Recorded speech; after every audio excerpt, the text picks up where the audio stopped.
क्या आपने कभी ऐसा फूल देखा है जो ज़मीन में नहीं पेड़ों पर उगता है, जिसका बीज इतना छोटा है कि हवा में उड़ जाए और वो खुद अकेले जिंदा भी नहीं रह सकता। ये फूल है ऑर्किड। इसे उगने के लिए ज़रूरत होती है एक ऐसे फंगस की जो उसके साथ जीवन भर का रिश्ता निभाए। सोचिए, एक फूल जो जीने के लिए दूसरे जीव पर निर्भर रहता है, फिर भी वह दुनिया का सबसे ज़्यादा पसंद किया जाने वाला सजावटी फूल है। क्यों? क्योंकि इसकी सुंदरता में छिपा है विज्ञान का जादू और इतिहास की गहराई। आज हम जानेंगे इस फूल की वो बातें जो शायद ही आपने किसी किताब में पढ़ी हो या कभी सुनी हो। ऑर्किड, जिसे वैज्ञानिक भाषा में ऑर्किडेसी कहा जाता है, दुनिया के सबसे बड़े फूलों के परिवार में गिना जाता है।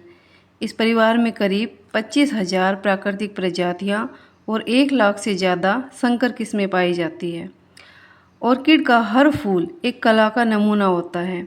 कभी यह तितली की तरह लगता है, तो कभी यह मधुमक्खी की तरह, और कभी एक सुंदर चेहरे की तरह दिखता है। इसके रंगों की बात करें तो ये सफ़ेद, नीला, बैंगनी, गुलाबी या पीला होता है। कुछ फूलों में गंध होती है तो कुछ पूरी तरह से बिना खुशबू के होते हैं। ऑर्किड दुनिया के लगभग हर कोने में पाया जाता है। अंटार्कटिका को छोड़ दें तो हर महाद्वीप पर इसकी उपस्थिति है। भारत में विशेष रूप से यह पूर्वोत्तर राज्यों जैसे सिक्किम, मेघालय, अरुणाचल प्रदेश और असम में पाया जाता है। यह फूल जंगलों, पेड़ों की शाखाओं, चट्टानों और नम क्षेत्रों में उगता है। ऑर्किड कोई नया फूल नहीं है। इसका इतिहास 12 करोड़ साल पुराना माना जाता है।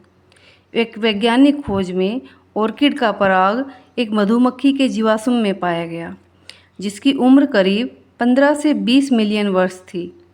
प्राचीन चीन में ऑर्किड को शुद्धता और विनम्रता का प्रतीक माना जाता था।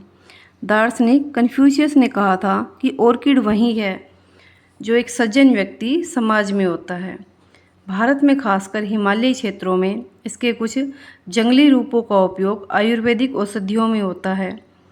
ग्रीस में आर्फिस शब्द से इसका नाम आया, जिसका अर्थ है अंडकोश। 18वीं शताब्दी में जब यूरोपीय खोजकर्ता एशिया और दक्षिण अमेरिका पहुँचे तो उन्होंने ऑर्किड की सैकड़ों नई प्रजातियाँ खोजी और उन्हें यूरोप में लाकर राजाओं और अमीरों के बगीचों में लगा दिया। 19वीं सदी के अंत में वैज्ञानिकों ने ऑर्किड की हाइब्रिड किस्में तैयार करना शुरू कर दिया, जिसमें ऐसे फूल आए जो पहले ना कभी देखे गए थे। रंग बिरंगे, विशाल और सुंदर फूल थे। इसके वैज्ञानिक महत्व और संरचना के बारे में जानते हैं। ऑर्किड की बनावट भी अनोखी होती है। इसमें 3 बाहरी पंखुड़ियाँ और 3 भीतरी पंखुड़ियाँ होती है। बीच की पंखुड़ी, जिसे लेबेलम कहते हैं, वो कीटों को आकर्षित करने के लिए खास दिखती है। ऑर्किड के बीज इतने छोटे होते हैं कि आप उन्हें बिना माइक्रोस्कोप के नहीं देख सकते। एक बात और, ये बीज तभी अंकुरित होते हैं जब एक विशेष प्रकार का फंगस उनके पास मौजूद हो। अब हम जानते हैं भारत में इसकी खेती और व्यवसाय के बारे में।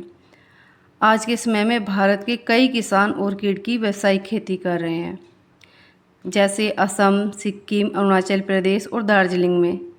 ऑर्किड को गमलों में, लकड़ी की टोकरियों में या नारियल की छाल में उगाया जाता है। इसकी खेती में ज़्यादा मिट्टी नहीं, बल्कि हवा, नमी और हल्की रोशनी का ध्यान रखा जाता है। ऑर्किड का उपयोग केवल सुंदरता के लिए नहीं करते, बल्कि इसके अन्य कई उपयोग हैं, जैसे सजावट में, गिफ्टिंग सम्मान और रॉयल्टी दर्शाने के लिए करते हैं। वनीला फ्लेवर, जी हाँ, वनीला स्वाद एक ऑर्किड पौधे से ही आता है।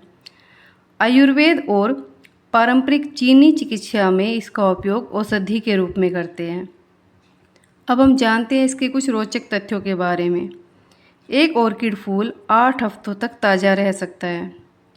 कुछ ऑर्किड की पंखुड़ियाँ मधुमक्खी की तरह दिखती है ताकि कीट परागण करे। ऑर्किड की सबसे महंगी प्रजातियाँ लाखों रुपए में बिकती है। ऑर्किड की एक प्रजाति ऐसी है जो रात में चमकती है। ऑर्किड विलासिता और ऐश्वर्य का प्रतीक है, क्योंकि प्राचीन काल में ये फूल बहुत दुर्लभ होते थे और इन्हें राजघरानों में सजावट के लिए इस्तेमाल किया जाता था। इसलिए यह शाही ठाठ और भव्यता का प्रतीक माना जाता है। ऑर्किड कठिन वातावरण में भी उगता है, जैसे पेड़ों की छाल पर, चट्टानों पर या नमी में। इससे हमें शिक्षा मिलती है कि मुश्किल हालातों में भी आगे बढ़ा जा सकता है।